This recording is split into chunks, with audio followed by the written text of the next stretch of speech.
वक्त का कुआं और 3 मिट्टी के घड़े। एक जमाने की बात है, एक सरसब्ज़ शादाब वादी के किनारे दाना बाबा रहते थे। इस वादी के लोग बहुत मेहनती थे, लेकिन एक अजीब परेशानी का शिकार थे। उन्हें हमेशा ये शिकायत रहती थी कि दिन बहुत छोटा है और काम बहुत ज्यादा। हर शख्स जल्दी में होता, अपने काम अधूरे छोड़ता और वक्त गुजर जाने का शिकवा करता। इसी बस्ती में 3 नौजवान थे। हमजा, जो मेहनत को ही सब कुछ समझता था और हमेशा काम में मशगूल रहता। इमरान, जो मुस्तकबिल के मंसूबे बनाने में माहिर था और आज के काम को कल पर टाल देता। सालिम, जो हर लम्हे को बेफिक्री में ज़ाया कर देता और खुशगपियाँ करता रहता। तीनों नौजवान अपनी परेशानी लेकर दाना बाबा के पास आए और शिकवा किया, बाबा जी, ये वक्त कितना जालिम है। ये हमारे हाथ से रेत की तरह फिसल जाता है। हम मेहनत भी करते हैं और सोचते भी हैं, लेकिन फिर भी वक्त की कमी रहती है। दाना बाबा ने खामोशी से उन तीनों को एक एक मिट्टी का खाली घड़ा दिया।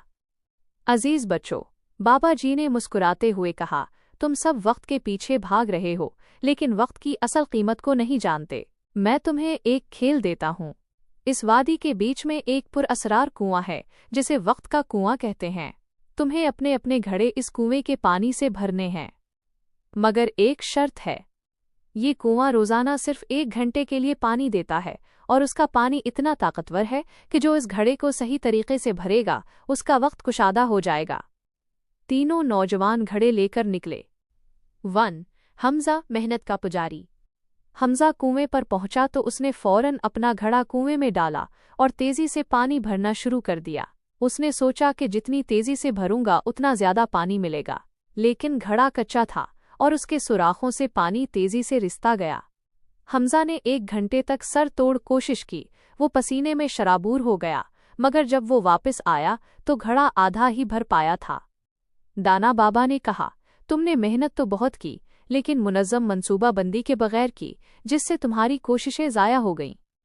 2. इमरान, मुस्तकबिल का मंसूबा साज। इमरान कुएं पर पहुंचा। उसने घड़ा नहीं भरा। वो सोचने लगा कि कुएं में सिर्फ 1 घंटा पानी रहता है, लिहाजा मुझे उसे ज़ाया नहीं करना चाहिए। उसने अगले दिन का मंसूबा बनाना शुरू कर दिया। कल मैं एक बड़ी रस्सी लाऊंगा, एक मजबूत बाल्टी लाऊंगा और फिर भरूंगा। वो पूरा 1 घंटा अगले दिन की बेहतरीन हिकमत अमली सोचता रहा। जब वो वापस आया तो उसका घड़ा बिल्कुल खाली था। दाना बाबा ने कहा, तुमने मंसूबाबंदी तो अच्छी की, लेकिन ये आज के अमल के लिए की जानी चाहिए थी। कल की फिक्र में तुमने आज का सुनहरी मौका गिनवा दिया। तुम्हारा वक्त सिर्फ मंसूबों में गुजर गया, अमल में नहीं आया। 3. सालम, बेफिक्री का शिकार। सालिम कुएं पर पहुंचा तो उसने ना तो तेजी दिखाई और ना ही मंसूबाबंदी की। इसने सिर्फ एक काम किया, उसने घड़े के सारे सुराख मिट्टी से बंद कर दिए। फिर उसने आराम से एक रस्सी डाली, घड़े को पानी में ठहराया, और जब पूरा 1 घंटा हुआ तो वो वापस आया। इसका घड़ा पूरा भरा हुआ था, क्योंकि पानी को निकलने का रास्ता नहीं मिला था। दाना बाबा ने मुस्कुराकर सालिम को देखा। शाबाश सालिम, तुम कामयाब रहे। तुमने एक बुनियादी बात को समझ लिया। दाना बाबा ने फिर तीनों को मुखातिब किया। ये वक्त का कुआं तुम्हारा आज का दिन है, घड़ा तुम्हारी तवज्जो और वक्त है। हमजा, तुमने मेहनत की, लेकिन अपनी तवज्जो के सुराख यानी गैर ज़रूरी कामों और जल्दबाजी को बंद नहीं किया। इमरान, तुम कल के बेहतरीन ख्वाब देखते रहे, मगर आज के घड़े को भरना शुरू ही नहीं किया। और सालिम, तुमने पहले अपने वक्त के सुराखों को बंद किया, यानी बेफायदा कामों, गीबत और गैर ज़रूरी बातों से परहेज़ किया, और जब तवज्जो घड़े को पूरी तरह मरकूज़ किया तो तुम्हारा घड़ा 1 घंटे में भी भर गया। दाना बाबा ने अपनी बात मुकम्मल की। वक्त जालिम नहीं है बच्चों, तुम अपने हाथों से उसे ज़ाया करते हो। अगर तुम चाहते हो कि तुम्हारा दिन लंबा हो जाए और तुम्हें बरकत मिले, तो पहले अपने तवज्जो के सुराख बंद करो, फिर मंसूबाबंदी करो और फिर पूरी कुव्वत से अमल करो।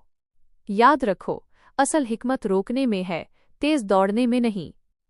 तीनों नौजवान सर झुकाए चले गए, और उस दिन के बाद से उन्होंने सिर्फ मेहनत नहीं की, बल्कि सबसे पहले अपनी जिंदगी के सुराख बंद करना सीखा, और उनकी जिंदगी में वक्त की बरकत आ गई।